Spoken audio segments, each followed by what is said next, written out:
under no circumstances accept me as a pupil, because this would be a corrupting influence upon the morals of the other students. I believe that he did at one point in the letter refer to me as sociopathic, which I think was rather harsh. The same thing applied with jobs. Any job that I was applying for meant that I would need a reference from the school, and the references I was getting from the school were kind of the antimatter equivalent of references. Thus, the only jobs that I could get were ones that just didn't give a damn who they employed.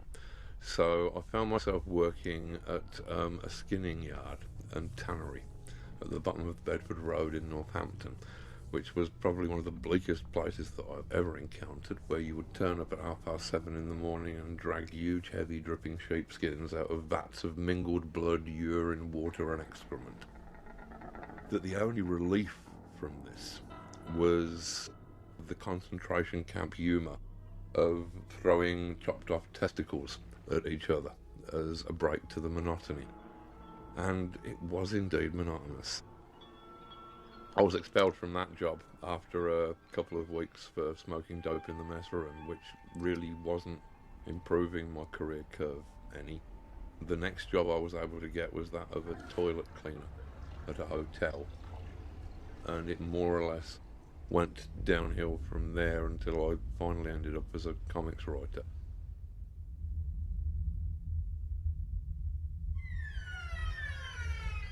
Quitting my day job and starting my life as a writer was a tremendous risk. It was a fool's leap, a shot in the dark. But anything of any value in our lives, whether that be a career, a work of art, a relationship, will always start with such a leap. And in order to be able to make it, you have to put aside the fear of failure and the desire of succeeding. You have to do these things completely purely, without fear, without desire. Because things that we do without lust of result are the purest actions that we shall ever take.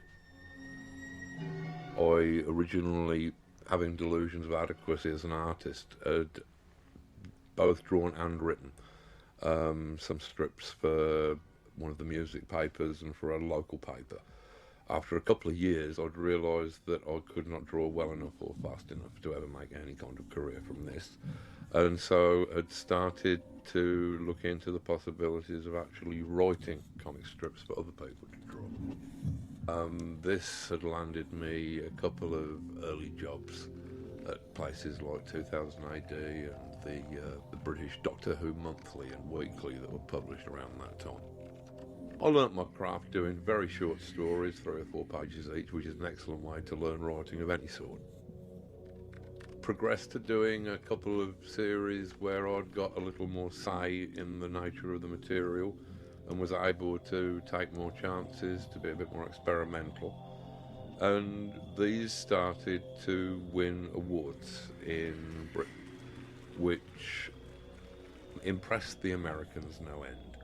The Americans tend to think that every award is an Oscar, and didn't realise that the comic industry awards are all voted for by 30 people in anoraks with dreadful social lives. And so, as far as they were concerned, if I was an award winner, then I was an English genius. And so they brain drained me to America and set me to working on DC Comics' Swamp Thing title, which caused a bit of a stir and at least made DC trust me enough to give me other projects, and again allowing me more or less to write whatever I felt like writing. This led to Watchmen in the middle 80s, and that was one of the books that was responsible for the ridiculous blizzard of publicity that comic books, or graphic novels as somebody in a marketing department had decided by then that they should be called, became popular. I got into the swing of my writing career in the very early 1980s, which was a very overcast time politically. Most of the liberal world was watching in horror at the inexorable rise of the Reagan-Thatcher right-wing fuck-buddy coalition. At the same time, we had elements of fascism starting to make themselves prevalent upon the streets of Britain with the rise of the National Front. and all in all things were looking fairly bleak. I decided that if I wanted to write about this grim present, the best way to do it was in the form of a story set in the future, which is by no means a new trick.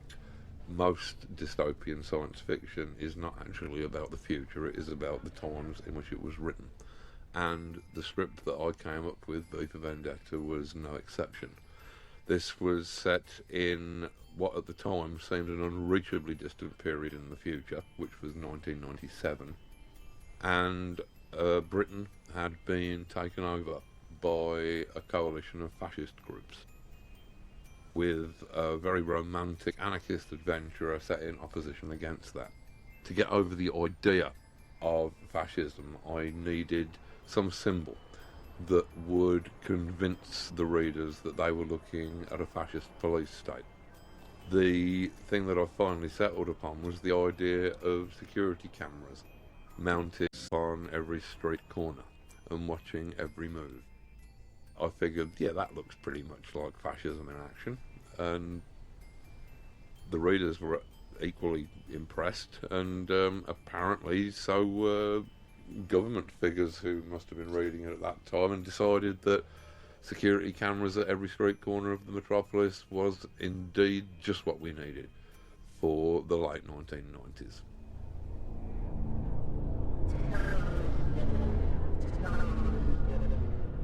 Good evening, London. It's 9 o'clock, and this is the Voice of Fate, broadcasting on 275 and 285 in the medium wave. It is the 5th of the 11th, 1997. The people of London are advised that the Brixton and Streatham areas are quarantine zones as of today. It is suggested that these areas be avoided for reasons of health and safety. Police raided 17 homes in the Birmingham area earlier this morning, uncovering what is believed to be a major terrorist ring. 20 people, 8 of them women, are currently in detention awaiting trial. Queen Zara today appeared at the opening of a new waste reclamation plant in Plaistow. This was the Queen's first public appearance since her 16th birthday in June. The Queen was wearing a suit of peach silk, created specially for the occasion by the Royal Couturier.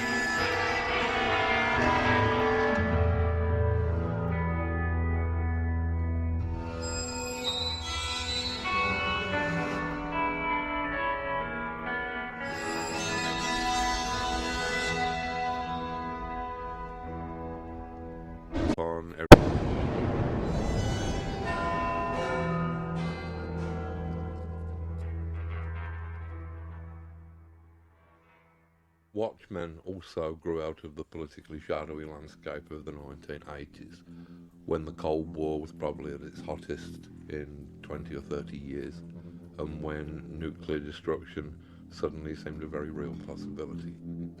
Watchmen used the cliches of the superhero format to try and discuss notions of power and responsibility in an increasingly complex world.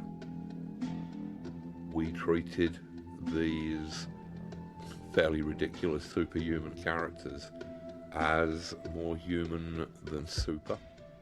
We were using them as symbols of different kinds of ordinary human being rather than as different super beings.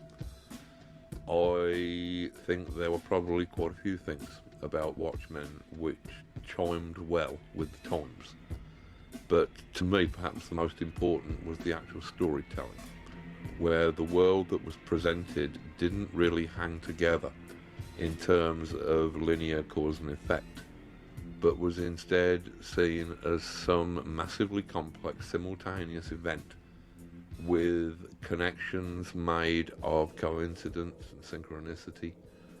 And I think that it was this worldview, if anything, that resonated with an audience that had realised that their previous view of the world was not adequate for the complexities of this scary and shadowy new world that we were entering into. I think that Watchmen, if it offered anything, offered new possibilities